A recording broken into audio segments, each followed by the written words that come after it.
sur Apprends avec Elisa.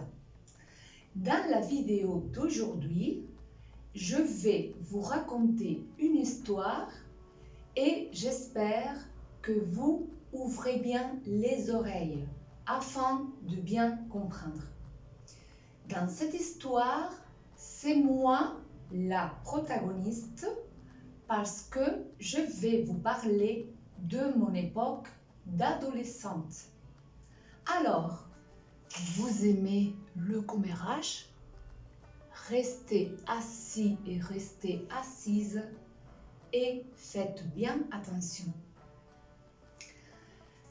Quand j'étais au lycée, je détestais étudier. Je détestais les profs. Comme vous voyez, il n'y a pas beaucoup de différence entre vous et entre nous les profs. La seule différence, c'est qu'à mon époque, on pouvait sécher les cours. On pouvait partir du lycée parce que les portes étaient ouvertes.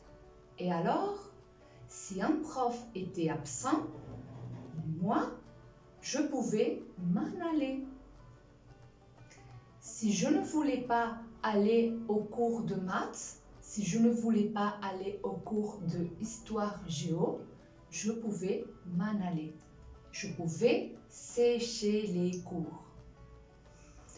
À mon époque, il n'y avait pas le système passing. Donc, si moi, je partais et que je séchais les cours, personne n'envoyait des messages à mes parents.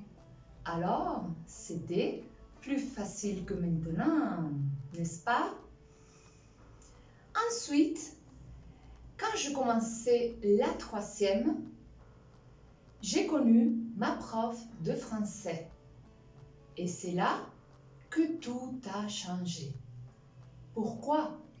Parce que je commençais à apprendre le français, j'ai commencé à parler en français avec elle. J'étais fascinée dans ses cours. C'est comme s'il avait pris un bâton, cling, et elle avait fait de la magie et qu'elle m'avait hypnotisée.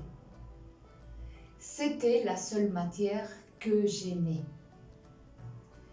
Ensuite, j'avais un autre contretemps parce que j'étais une étudiante pas très douée et le deuxième contretemps, c'était que je voulais être prof de français et pour cela, je devais étudier.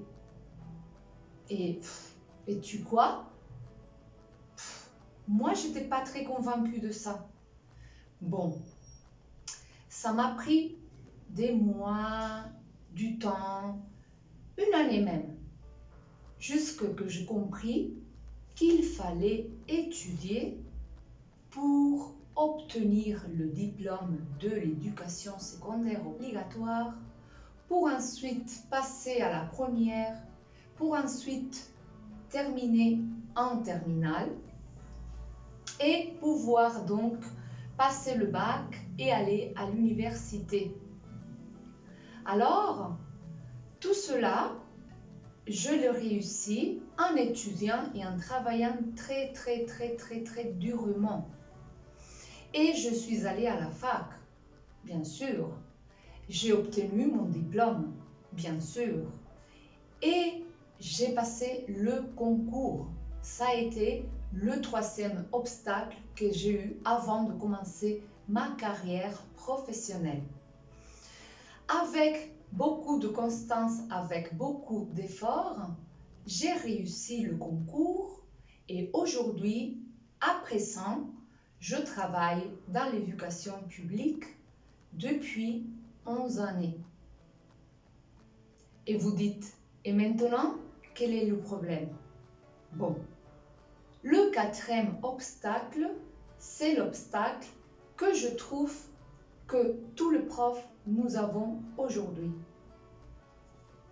Vous voulez le connaître? Bien. je vous raconte que les professeurs, que l'éducation publique est à la dérive. Pourquoi? Parce que personne ne s'y intéresse plus. Alors, qu'est-ce qu'on doit faire pour être plus visible? Qu'est-ce qu'on doit faire pour que l'éducation publique prenne la place qu'elle mérite dans la société?